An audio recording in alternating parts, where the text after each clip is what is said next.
Welcome to Ruger Tech Tips. I'm Brandon Trevino, and today we're going to talk about the sights and optics for the Ruger-57 pistol. First off, you see I have it disassembled. I'm just using my slide here. And of course your front sight is a fiber optic. The rear sight is fully adjustable. Now the nice thing about this, you can use any standard flat tip screwdriver. You don't need a special one. Just a small screwdriver will allow you to adjust for elevation on the top screw and click adjust for windage on the side screw. Now this is an important feature because when switching between 27 grain and 40 grain ammunition, you will need to make a elevation correction. In addition to the adjustable target sight, we also have the option to include a micro red dot optic. Now there's a variety of adapter plates that are available on shopruger.com.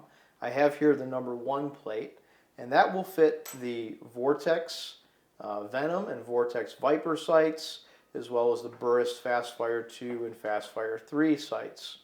Now to mount that plate, you first need to remove these 2 filler holes that are in the top of the slide.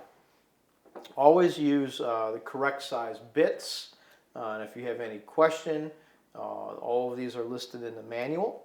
But I'm going to first remove these 2 screws in the top. And you can see this one has a little bit of thread locking compound on there just to make sure that those stay put. So they're very small. You want to put them aside and not lose them. Okay, with those removed, we're going to put the plate on with the hollowed outside facing upwards, and that will align with the 2 screw holes in the slide. Now the plate is going to come with these 2 mounting screws, and we want to change bits. We'll go ahead and put these mounting screws in place. Okay, just loosely at first.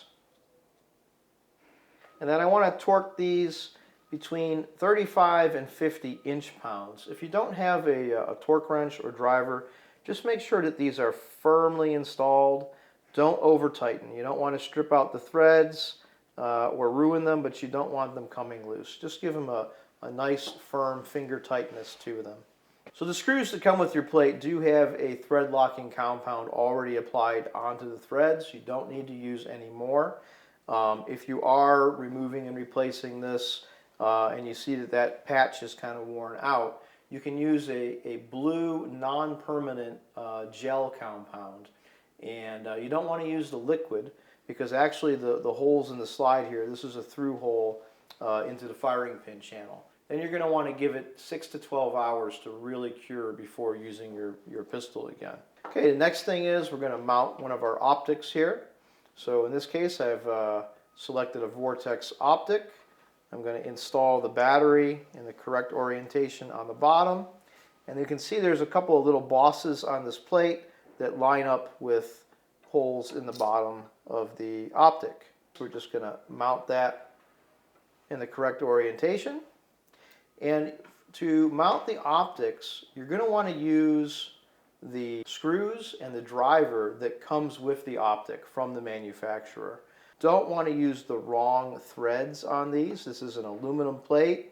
If you're using the wrong screws, you will destroy the plate. You can kind of check that by hand prior to installing, just to make sure you have the right screws for this plate. So I'm just going to, again, tighten these down to the manufacturer's torque setting, or just give it a firm finger tightness. Again, you don't want to tear out the aluminum threads in the plate.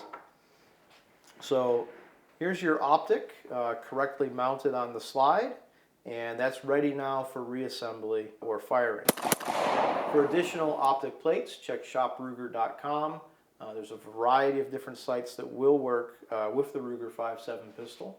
The important thing, though, is that you're using lightweight micro red dot sights.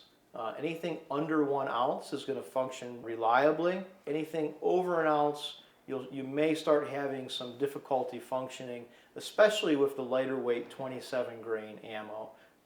It'll be somewhat more reliable with the 40 grain ammo. We just have to be careful not to add too much weight to the slide. Most of the optics on the market today are going to be compatible with this slide. Thank you for watching this tech tip on optics and sights for the Ruger-57 pistol.